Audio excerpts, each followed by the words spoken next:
తాకట్టులో ఉన్న బంగారం అమ్మాలనుకునే వారి ఇన్ఫర్మేషన్ ఇస్తే దాని వాల్యుయేషన్ బట్టి మీకు కమిషన్ కూడా ఇస్తుంది గోల్డ్ హబ్. నమస్తే, వెల్కమ్ టు మనం టీవీ. నా పేరు వలి. వాలంటీర్లకు బిగ్ షాక్ తగిలిందని చెప్పాలి. 1వ తారీఖున పెన్షన్ల పంపిణీ అనేది వాలంటీర్లతో చేయిస్తారా లేదన్న ఒక టెన్షన్ అయితే వాలంటీర్స్లో ఉంది. కానీ సచివాలయ ఉద్యోగులే ఈసారి పింఛన్ల పంపిణీ చేస్తారు. నేరుగా ఇంటికి వెళ్ళి పింఛన్ల పంపిణీ అనేది సచివాలయ ఉద్యోగుల ద్వారానే జరుగుతుందని చెప్పి ఒక స్పష్టత అయితే వచ్చింది. ముఖ్యమంత్రి చంద్రబాబు నాయుడు గారు కేబినెట్ భేటీలో కూడా వాలంటీర్ల విషయం చర్చకు వచ్చింది. మనకు తెలుసు, ఎన్నికల ముందు తర్వాత ఎలాంటి పరిణామాలు ఉన్నాయో మనం చూసాం. గతంలో ఎలక్షన్ సందర్భంగా ప్రతిపక్షానికి సంబంధించినటువంటి నాయకులు కొంతమంది కంప్లైంట్ కూడా చేశారు ఎలక్షన్ కమిషన్కి. వాలంటీర్లు ఆ పార్టీకి సంబంధించిన కార్యకర్తలే అని చెప్పి ఆ పార్టీ నాయకులే చాలా సందర్భాల్లో వ్యాఖ్యానించారు. ప్రస్తుతం ఎన్నికల కోడ్ అమల్లో ఉంది కాబట్టి వారిని విధుల నుంచి కొన్ని రోజులు దూరంగా ఉంచండి అని చెప్పి ఫిర్యాదులు అందిన నేపథ్యంలో ఎలక్షన్ కమిషన్ కూడా ఆ విధంగా నిర్ణయం తీసుకుంది. బ్యాంక్ అకౌంట్స్లోనే పింఛన్ల పంపిణీ అనేది ఎన్నికల సమయంలో జరిగింది. అయితే నడవలేని వాళ్ళు ఎవరైతే ఉన్నారో, వృద్ధులు ఎవరైతే ఉన్నారో వాళ్ళకి సచివాలయ ఉద్యోగులు పింఛన్ల పంపిణీ చేసిన పరిస్థితి ఉంది. ఇప్పుడు కొత్త ప్రభుత్వం వచ్చిన తర్వాత వాలంటీర్లు సంబంధించి ఏదైనా ఒక కొత్త డెసిషన్ రాబోతుందా అని చెప్పి పెద్ద ఎత్తున చర్చ జరిగింది.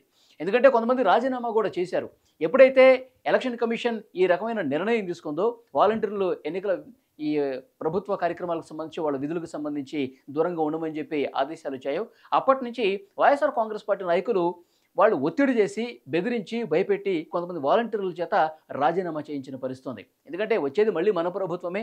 మన ప్రభుత్వంలో మళ్ళీ మీకు ఉద్యోగ అవకాశాలు తప్పనిసరిగా ఉంటాయి, మీరు రాజీనామా చేసి పార్టీ కోసం పనిచేయండి అని చెప్పి నేరుగానే బాహాటంగానే చాలామంది నాయకులు చెప్పిన పరిస్థితి కనిపిస్తుంది. కొంతమంది విన్నారు, రాజీనామాలు చేశారు. కొంతమంది అయితే వినిపించుకోలేదు, రాజీనామా చేయలేదు, వాళ్ళు అలాగే ఉన్నారు. ఇప్పుడు రాజీనామా చేసిన వాళ్ళు పెద్ద ఎత్తున డిమాండ్ చేస్తున్నారు, మమ్మల్ని మళ్ళీ విధులోకి తీసుకోండి, మమ్మల్ని బెదిరించారు, భయపెట్టారు, అందుకని మేము రాజీనామా చేయాల్సి వచ్చింది, మా పొట్ట కొట్టద్దు, మేము రోడ్డున పడ్డామని చెప్పి కొంతమంది ఇప్పుడు అధికారంలోకి వచ్చినటువంటి నాయకులను కలిసి వాళ్ళ మొరబెట్టుకుంటున్న పరిస్థితి కనిపిస్తుంది. ఈ నేపథ్యంలో కొంతమంది రాజీనామా చేశారు, కొంతమంది చేయలేదు. ఇప్పుడు రాజీనామా చేసిన వాళ్ళకి సంబంధించి ఎలాంటి డెసిషన్ ఇప్పటి వరకు తీసుకోలేదు. ఈసారి 1వ తారీఖు మాత్రం సచివాలయ ఉద్యోగులే పెన్షన్ల పంపిణీ అనేది చేయబోతున్నట్టుగా చాలా స్పష్టంగా తెలుస్తోంది. నేరుగా అకౌంట్స్లోనే వేస్తారు. అకౌంట్స్ లేని వాళ్ళు కావచ్చు, లేదంటే బ్యాంకు వరకు వచ్చి తీసుకోలేని వాళ్ళు, సచివాలయంలో దగ్గరికి వచ్చి తీసుకోలేని వాళ్ళు నేరుగా సచివాలయ ఉద్యోగులు వాళ్ళ ఇంటికి వెళ్ళి పెన్షన్ల పంపిణీ చేయాలని చెప్పి చాలా స్పష్టంగా చెప్పినటువంటి పరిస్థితి కనిపిస్తోంది. ఈ నేపథ్యంలో వాలంటీర్లకు సంబంధించి ఎలాంటి డెసిషన్ వచ్చే అవకాశం ఉంది, దీనికి సంబంధించి కూడా కొంత లోతుగా చర్చ జరుగుతున్న పరిస్థితి కనిపిస్తోంది.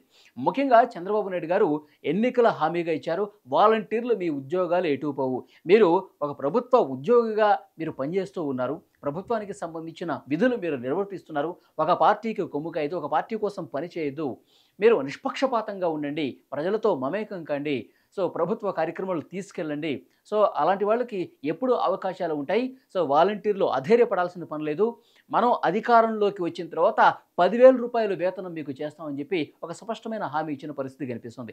ఇలాంటి హామీ చంద్రబాబు నాయుడు గారు ఇచ్చి ఉన్నటువంటి నేపథ్యంలో వీళ్ళకి సంబంధించి చర్చ జరుగుతుంది. మనకు అందుతున్నటువంటి అత్యంత విశ్వసనీయ సమాచారం ప్రకారం రాజీనామా చేసిన వాళ్ళందరినీ పూర్తిగా తిరిగి విధుల్లోకి తీసుకోబోతున్నారు. ఈ 1-2 నెలల్లోనే వాళ్ళందరినీ విధుల్లోకి తీసుకుని బ్రెయిన్ వాష్ చేసే అవకాశం అయితే చాలా స్పష్టంగా కనిపిస్తుంది. మీరు ఒక పార్టీకి సంబంధించిన కార్యకర్తలుగా ఇంకా అనుకుంటే విధుల్లో మాత్రం చేరవద్దు.